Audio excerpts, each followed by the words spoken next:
Hello friend, welcome back to my YouTube channel. So guys, आज के इस video में हम डिस्कस करने वाले हैं जिस टॉपिक को, उसका नाम है कार्य, ऊर्जा और क्षमता। आज हम जानेंगे कि इस टॉपिक से संबंधित ऐसे कौन से क्वेश्चंस हैं जो आपकी आगामी परीक्षाओं में आपके डिपार्टमेंट के द्वारा, अगर आप किसी भी वनडे एग्जाम की तैयारी कर रहे हैं, चाहे आपका डिपार्टमेंट यूपी हो, एसएससी हो या फिर आपका आरआरबी एनटीपीसी क्यों ना हो, इन सभी एग्ज़ाम के पॉइंट ऑफ व्यू से आज का ये वीडियो काफ़ी यूज़फुल है, बहुत ही बेनिफिशियल होगा, काफ़ी सिग्निफिकेंट टॉपिक है।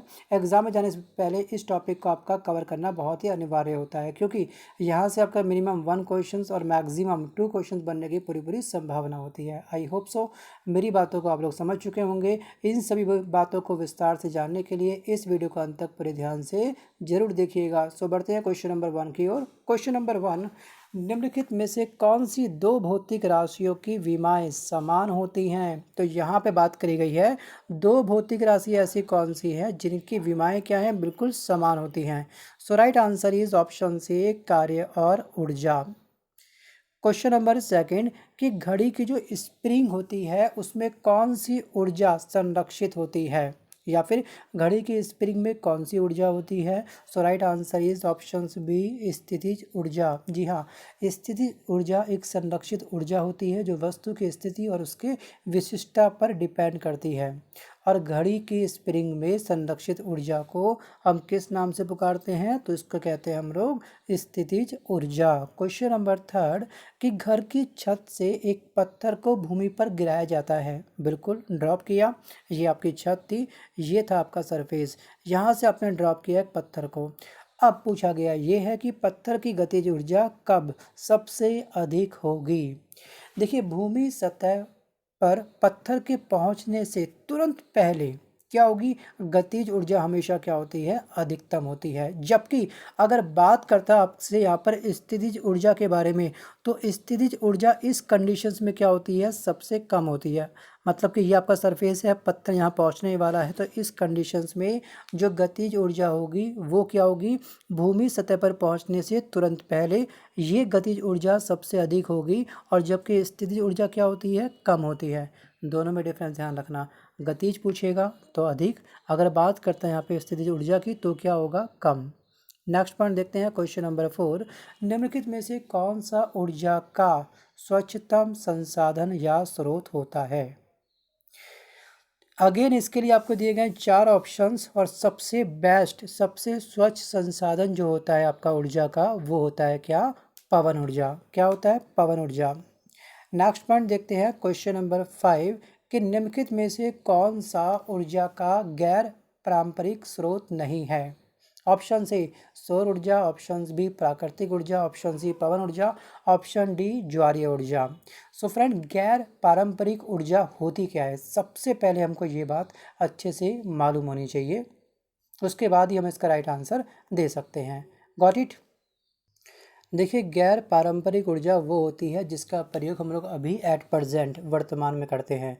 आपने देखा होगा सोलर पैनल, ठीक है, क्या पता आपके यहाँ पर भी ये पैनल लगा हो घर के ऊपर छत में, ठीक है, हम इस चीज़ को बहुत बढ़ावा दे रहे हैं। या फिर सौर ऊर्जा जो होता है, सोलर कुकर जो हम यूज़ करते हैं, तो इस टाइप की जो भी ऊर्जा होती है वो कहलाती है आपकी गैर पारंपरिक ऊर्जा। इसके अंतर्गत आपका आता है सौर ऊर्जा, पवन ऊर्जा, ज्वारीय ऊर्जा, भूतापीय ऊर्जा। जबकि एक होती है आपकी पारंपरिक ऊर्जा। इसके अंतर्गत क्या होता है कि बहुत बड़ा खर्चा आता है, और कहीं ना कहीं इसमें अगर हम बात करें कि लेबर का बहुत ज़्यादा इसमें क्या होता है? हानि भी होती है लेबर की, स्वास्थ्य हानि खास तौर पे हम बात कर रहे हैं। जैसे कि हम बात करते हैं कोयले की खान के बारे में, पेट्रोलियम के बारे में, प्राकृतिक गैस के बारे में, इसमें इन्वेस्टमेंट भी बहुत अधिक होता है, लेबर भी बहुत अधिक लगती है, और स्वास्थ्य से संबंधित बहुत सारी क्या होती है? डिजीज़ को ये ऊर्जा क्या देती है? जन्म देती है। तो यहाँ पे पूछा गया कि कौन सा गैर पारंपरिक ऊर्जा का स्रोत नहीं है? So question number 5, right answer is option B, प्राकृतिक ऊर्जा। नेक्स्ट क्वेश्चन देखते हैं, क्वेश्चन नंबर 6 हमारे सामने है कि गतिज ऊर्जा निर्भर करती है। देखिए, वस्तु की गतिज ऊर्जा वस्तु के द्रव्यमान और उसके वेग पर निर्भर करती है। तो गतिज ऊर्जा के बारे में अगर आपको ध्यान से मालूम होगा, इसका फॉर्मूला क्या होता है? तो इसका होता है kinetic energy, this is called गतिज ऊर्जा, 1/2 mv²। तो ये फॉर्मूला भी आपको ध्यान रखना है, एग्जाम में एक दो बार पूछा गया था कि गतिज ऊर्जा का रासायनिक सूत्र क्या होता है। तो प्लीज़ इस बात को पेन डाउन करिएगा और उसका राइट आंसर होगा ऑप्शन डी। गतिशील वस्तु के द्रव्यमान और वेग पर गतिज ऊर्जा हमेशा क्या करती है, निर्भर करती है। क्वेश्चन नंबर 7, निम्नलिखित में से कौन सा ऊर्जा स्रोत भारत के ऊर्जा उत्पादन क्षेत्र में बहुत बड़ी हिस्सेदारी रखता है? तो ये कौन सा हो जाएगा ऊर्जा का स्रोत? तो ये होगा आपका तापीय ऊर्जा।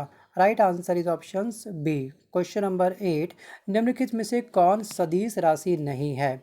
देखिए सदिश राशि के बारे में आपको ये भी पता होना चाहिए कि सदिश राशि वास्तव में होती क्या है। देखिए सदिश राशि वे राशि होती है जिसमें एक डायरेक्शन होती है और एक होता है परिमाण, मतलब कि एक दिशा होती है और परिमाण, दोनों ही देखने को मिलता है। जबकि अदिश राशि में आपको क्या मिलता है, केवल परिमाण मिलता है, इसमें आपकी दिशा नहीं होती है। तो ये होता है सिंपल सा एक difference. Question number 8 right answer is option से कार्य। क्वेश्चन नंबर 9, एक व्यवस्था में ऊर्जा का यांत्रिक स्थानांतरण क्या कहलाता है? ऑप्शन सी कार्य, ऑप्शन बी क्षमता, ऑप्शन सी तीव्रता, ऑप्शन डी बल। क्वेश्चन नंबर 9, देखिए कार्य क्या होता है? कार्य सिंपल एक ऊर्जा होती है। कार्य वह ऊर्जा होती है जो किसी वस्तु में अथवा किसी वस्तु से अथवा या फिर किसी बाह्य बल में अवस्था का, एक अवस्था का दूसरे अवस्था में परिवर्तन कर देना, यही होता है स्थानांतरण। तो यहाँ पे 9 का राइट आंसर होगा ऑप्शन से कार्य। क्वेश्चन देखते हैं। क्वेश्चन नंबर 10 हमारी स्क्रीन पर ये रहा कि कार्य करने की दर को क्या कहा जाता है? कार्य करने की दर को क्या कहा जाता है? तो कार्य करने की दर जो होती है वो कहलाती है आपकी क्या, क्षमता। Right answer is option B. Question number 11 कि फोटोवोल्टिक सेल के संदर्भ में निम्नलिखित में से क्या गलत है? इसके लिए आपको दिए जाते हैं 4 ऑप्शंस, तो जल्दी से कमेंट करिए। बहुत ही बेसिक क्वेश्चन है वैसे ये। देखिए फोटोवोल्टिक सेल को सौर सेल के नाम से भी हम लोग पुकारते हैं, इसका एक अन्य नाम भी है, दिस इज कॉल्ड क्या, सौर सेल। ये दृश्य सौर प्रकाश को विद्युत ऊर्जा में क्या करता है, परिवर्तित करता है। So we can say that question number 11 right answer is option D, मतलब D is the right answer of question number 11। Question number 12 is saying 1 kilowatt घंटे डैश मेगा जूल के इक्विवेलेंट होता है 3.6, 3.8, 3.2 and 40 mega joule. Question number 12 और question number 12 का right answer is option से 3.6 mega joule. Question number 13, निम्न में से किस संदर्भ में गतिज ऊर्जा का उपयोग कार्य क्षमता के रूप में होता है? Right answer is option C, वायु चक्की द्वारा गेहूं का पीसना। क्वेश्चन नंबर 14, व्यावसायिक रूप से कोयले से उत्पादित ऊर्जा जो होती है उसे हम क्या कहते हैं? वो ऊर्जा प्रकाशीय ऊर्जा कहलाती है, गतिज ऊर्जा, तापीय ऊर्जा या फिर स्थितिज ऊर्जा। देखिए तापीय ऊर्जा का वह रूप है जो ऊष्मीय ऊर्जा से उत्पन्न होता है। और सिंपल सी बात यह है कि कोयला जलाने पर क्या देता है, हमको गर्मी देता है, मतलब कि ताप देता है, दिस इज कॉल्ड तापीय ऊर्जा। Let's move on. Question number 15, photovoltaic cell प्रकाशीय ऊर्जा को किस ऊर्जा में रूपांतरित करता है? देखिए फोटोवोल्टिक सेल को सौर सेल के नाम से जाना जाता है, अभी हमने कुछ समय पहले जाना था। इस बात को आप प्लीज़ पैड डाउन जरूर करिएगा, बार बार मैं ये चीज़ रिपीट करके टाइम खर्च नहीं करूँगा, ना आपका ना अपना। तो प्लीज़ जो बातें आपको लगती है कि हाँ आपको नहीं मालूम है, पहली बार आप लोग सुन रहे हैं वीडियो के माध्यम से, तो प्लीज़ उनको पैड डाउन करते चलिएगा। क्वेश्चन नंबर 16 कि किलोवाट घंटा जो होती है ये किसकी इकाई होती है? ऊर्जा की, क्षमता की, विद्युत आवेश की या फिर विद्युत धारा की? देखिए 1 किलोवाट घंटा क्षमता की हमेशा इकाई होती है। और जूल पर सेकंड क्या होता है? जूल पर सेकंड क्या होता है? ये होता है आपका 1 वाट। Question number 16 right answer is option B, क्षमता की। क्वेश्चन नंबर 17, सौर ऊर्जा का रासायनिक ऊर्जा में रूपांतरण किस प्रक्रिया के द्वारा संपन्न होता है? क्वेश्चन नंबर 17, तो यहाँ पे राइट आंसर होगा ऑप्शन बी, प्रकाश संश्लेषण के द्वारा। ठीक है, प्रकाश संश्लेषण के द्वारा। प्रकाश संश्लेषण दोस्तों एक ऐसा प्रोसेस होता है, एक ऐसा मेथड होता है जिसके माध्यम से पौधे सौर ऊर्जा का रासायनिक ऊर्जा के रूप में क्या करते हैं, परिवर्तित करते हैं। क्वेश्चन नंबर 18, पुनर्भरण मतलब कि जो रिचार्जेबल जो हमारी बैटरी होती है जिसको हम लोग यूज़ करने के बाद में दोबारा से रिचार्ज कर सकते हैं जिन सेल को, इसके अंदर किस प्रकार की ऊर्जा संरक्षित होती है? बेसिक क्वेश्चंस है। सेल आपने देखे होंगे, तो हम लोग सेल को रिचार्ज करते हैं, ठीक है। तो उसमें आखिरकार किस प्रकार की ऊर्जा होती है? तो ये ऊर्जा होती है आपके क्या, इसको कहते हैं हम लोग क्वेश्चन नंबर 18 रासायनिक ऊर्जा। क्वेश्चन नंबर 19 सूर्य की ऊर्जा का कारण क्या होता है? रासायनिक ऊर्जा के द्वारा सूर्य में ऊर्जा आती है, या फिर नाभिक के विखंडन के द्वारा, नाभिक के संलयन के द्वारा, या फिर ऑप्शन डी उपरोक्त सभी। So question number 19 right answer is option C नाभिकीय संलयन के द्वारा। क्वेश्चन नंबर 20 1 ग्राम बर्फ को 0 डिग्री सेंटीग्रेड पर पूरी तरह गलाने में कितनी यांत्रिक ऊर्जा की आवश्यकता होगी? मोस्ट एमपी क्वेश्चंस ये है। क्वेश्चन नंबर 20 की अगर हम बात करेंगे सो राइट आंसर इसका हो जाएगा ऑप्शन सी 336 जूल। जल्दी से इसका आप स्क्रीनशॉट लो और गैलरी में इसको सेव करिएगा। आपको मालूम होगा दोस्तों कि यहाँ पर सिंपल सा कार्य क्या होता है, Q इक्वल में क्या होता है आपका ml, ये वाला फॉर्मूला इसमें सिंपल सा अप्लाई हो जाएगा। m का मतलब क्या हो गया, m का मतलब आपका हो गया मास, दिस इज कॉल्ड द्रव्यमान, और द्रव्यमान कितना है हमारा यहाँ पर 1 ग्राम हो जाएगा। और अगर हमने बात करी है L के बारे में, L का मतलब क्या हो गया कि जल के द्रवण की जो गुप्त ऊष्मा होती है, तो ये वैल्यू क्या होती है, जूल प्रति ग्राम कितनी ऊष्मा होती है 336। सिंपल सा लॉजिक था, अगर 336 को मैं मल्टीप्लाई 1 ग्राम से करूँगा तो कितना आ जाएगा 336 आ जाएगा यहाँ पर। तो ये फॉर्मूला भी आपको मालूम होना चाहिए। क्वेश्चन नंबर 21 देखिए, बंदूक से जब हम गोली छोड़ते हैं या फिर गोली को दागते हैं तो जो बंदूक होती है हमारे शोल्डर को पीछे की ओर पुश करती है, तो बंदूक और गोली की गतिज ऊर्जा का अनुपात क्या होगा? भाई गोली आगे की तरफ गई और बंदूक पीछे की तरफ पुश हुई, तो इन दोनों के अंदर जो एक गतिज ऊर्जा थी, यहाँ की गति यहाँ गई और बंदूक ने गति ली इस डायरेक्शन में, तो दोनों की गतिज ऊर्जा का अनुपात क्या होगा, ये पूछा गया है इस क्वेश्चन में। Got it.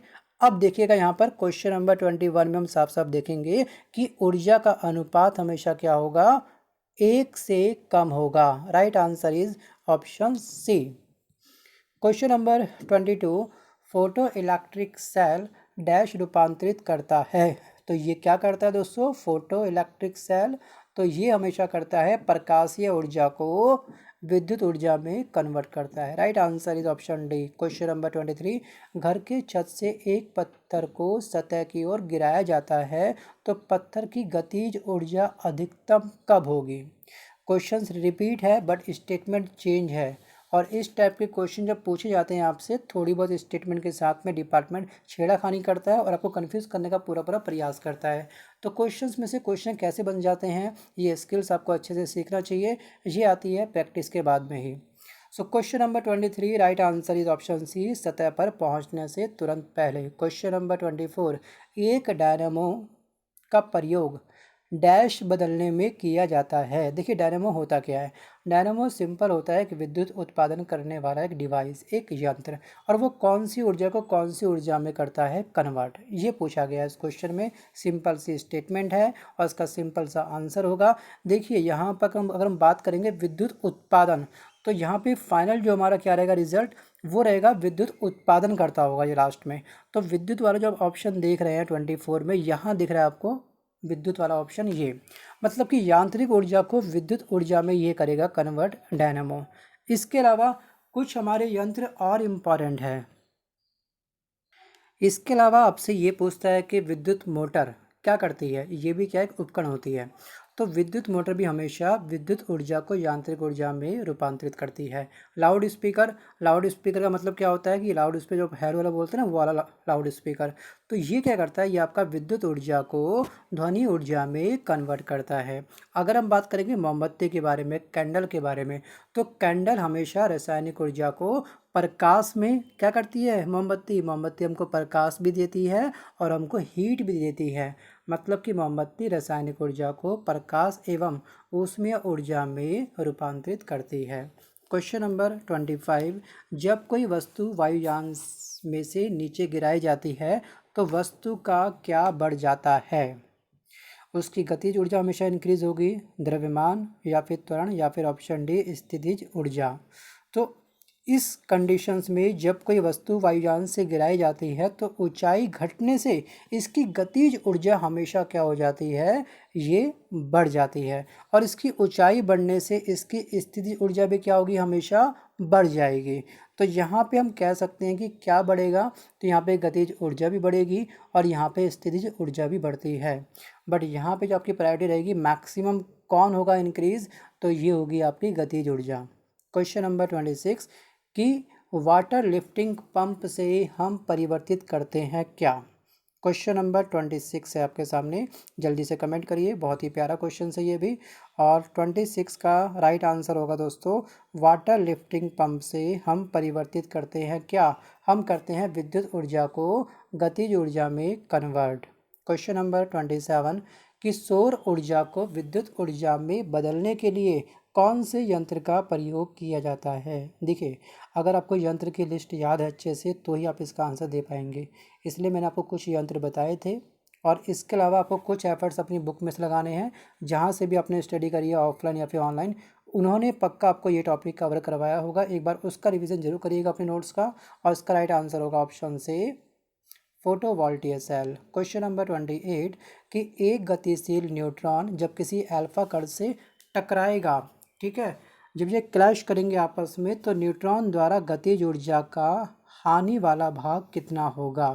तो इसको आप डायरेक्ट याद करिएगा। देखिए, इसके लिए बहुत एक लंबा चौड़ा फॉर्मूला होता है, तो वो हम अभी कवर नहीं करवा पाएंगे, क्योंकि अगर फॉर्मूला समझाने बैठूंगा तो कम से कम 5 से 10 मिनट का समय जाएगा, और आपके पास पढ़ने का समय थोड़ा कम होता है। मुझे मालूम है कि बच्चे के पास बहुत सारे सब्जेक्ट होते हैं, नेट कम होता है, तो कम नेट के अंदर अगर थोड़ा सा आपको मैनेज करना है तो इस वाले क्वेश्चंस को आप तरीके से समझिएगा, कि ऐसे क्वेश्चंस आपका CHSL 2014 में पूछा गया क्वेश्चन था, और ये क्वेश्चंस आपका UPSC में पूछा हुआ क्वेश्चन था, और यही क्वेश्चंस आपका दिल्ली पुलिस वाले एग्जाम में क्वेश्चन पूछा गया था, और यही क्वेश्चंस आपका लेखपाल भर्ती में भी पूछा गया था। क्वेश्चन नंबर 29 निम्नलिखित में से कौन सा समान मात्रात्मक इकाई रखता है, कार्य और क्षमता। 29 क्वेश्चन नंबर आपके सामने है, सभी ऑप्शन ध्यान से पढ़िए और भेजिए इसका सही जवाब क्या होगा। 29 का राइट आंसर इस ऑप्शन से कार्य और आघूर्ण। क्वेश्चन नंबर 30 निम्नलिखित में से क्या वैश्विक ऊर्जा का महत्वपूर्ण द्वितीयक स्रोत है, जीवाश्म ऊर्जा, नाभिकीय, नवीकरणीय या फिर ऑप्शन डी इनमें से कोई नहीं। देखिए, प्राकृतिक संसाधनों के उपयोग से प्राप्त जो हमको ऊर्जा होती है, जिसके स्रोत क्या होते हैं, हमेशा क्या होते हैं, अक्षय होते हैं, मतलब कि जिनको हम कभी समाप्त नहीं कर सकते, इसलिए इसे हम क्या कहते हैं, नवीकरणीय ऊर्जा कहते हैं। So right answer is option C.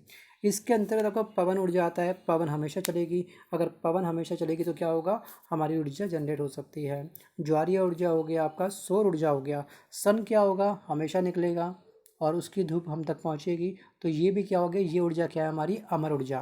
Right answer is option C. Question number 31 तारों का अनंत ऊर्जा स्रोत का क्या कारण होता है।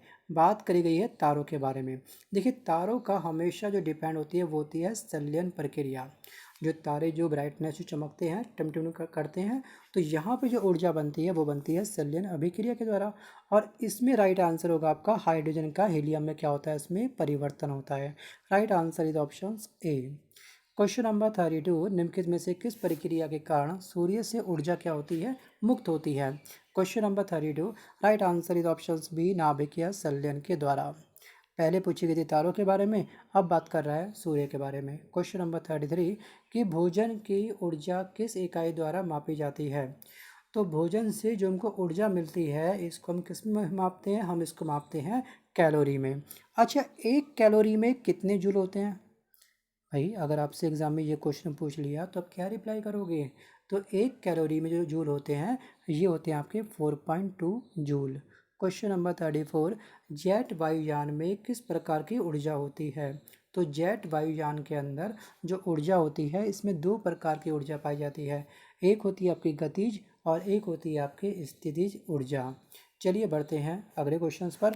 और यहाँ पे आपको एक चीज़ और ध्यान रखनी है कि जेट वायुयान की कुल ऊर्जा को मेज़र करने के लिए जो एक साइंटिफिक फार्मूला है वो है आपका क्या, 1/2 mv² प्लस mgh। तो ये फार्मूला आपको ध्यान रखना है। क्वेश्चन नंबर 35 जब किसी गतिशील वस्तु का वेग आधा हो जाए तो इसकी क्या होगी, गतिज ऊर्जा मूल गतिज ऊर्जा के चौथाई हो जाएगी, या फिर गतिज ऊर्जा और मूल गतिज ऊर्जा के दुगनी हो जाएगी, या फिर ऑप्शन सी गतिज ऊर्जा में कोई परिवर्तन नहीं होगा, या फिर ऑप्शन डी त्वरण दुगना हो जाएगा। Question number 35 right answer is option A. Question number 36 कि फोटोवोल्टिक सेल के उपयोग से सौर ऊर्जा का रूपांतरण करके निम्नलिखित में से क्या प्राप्त किया जाता है। देखिए, इस कंडीशंस में जो रूपांतरण होगा और हमको जो रिसीव होगी ऊर्जा, उसे हम क्या बोलेंगे। तो इसका सही आंसर होगा, हमको प्राप्त होगी विद्युत ऊर्जा। Question number 37। देखिए 37 में पूछा गया ये है कि जब एक गेंद को हवा में लंबवत ऊपर की ओर उछाला जाएगा तो निम्नलिखित में से उसकी गति के दौरान कौन सी राशि नियत बनी रहेगी। मतलब कि कौन सी राशि में कोई भी परिवर्तन नहीं होगा, बिल्कुल स्टेबल रहेगी। तो इसका राइट आंसर क्या होगा, इसका राइट आंसर होगा उसकी एनर्जी, मतलब कि ऊर्जा। Question number 38। ऊष्मीय ऊर्जा की एसआई इकाई क्या होती है। तो ऊष्मीय ऊर्जा की एसआई इकाई क्या होती है, तो ये होती है आपकी joule. Right answer is option A. Question number 39। ऊष्मीय मान की इकाई क्या होती है। तो ऊष्मीय जो ऊर्जा होती है, फिर ऊष्मीय जो मान होती है, इसकी इकाई क्या होती है। इसकी इकाई होती है आपकी किलो जूल प्रति kilogram. Right answer is option B. Question number 40। जब मशीन को संचालित किया जाता है तो कुछ ऊष्मा या कुछ ऊर्जा ऊष्मा के रूप में क्या होती है, व्यर्थ हो जाती है, बेकार चली जाती है। तो इस ऊष्मा उत्सर्जन का कारण क्या होता है। देखिए यहाँ पे राइट आंसर होगा आपका ऑप्शन बी, घर्षण। क्योंकि ऊष्मा घर्षण के कारण क्या होती है, हमेशा उत्पन्न होती है। बिना घर्षण के ऊष्मा उत्पन्न नहीं हो सकती है। और ऊष्मा अणुओं के कंपन के कारण भी क्या होती है, उत्पन्न होती है। तो घर्षण दो सतहों की अंतःक्रिया से क्या होता है, उत्पन्न होता है। और घर्षण ही ऊष्मा उत्पत्ति का सबसे बड़ा रीज़न होती है। और ऊर्जा ऊष्मा के रूप में मशीन संचालन में क्या होती है, कुछ व्यर्थ भी हो जाती है। सो फ्रेंड, ये था एक छोटा सा वीडियो। उम्मीद करता हूँ कि ये वीडियो आपको पसंद आया होगा। सो आज के इस वीडियो में बस केवल इतना ही। वीडियो पसंद आया हो तो प्लीज़ वीडियो को लाइक करिएगा, अपने फ्रेंड तक इस वीडियो को शेयर करना प्लीज़ मत भूलिएगा। Wish you all the best for your exam. Thanks for watching this video. Bye bye, take care.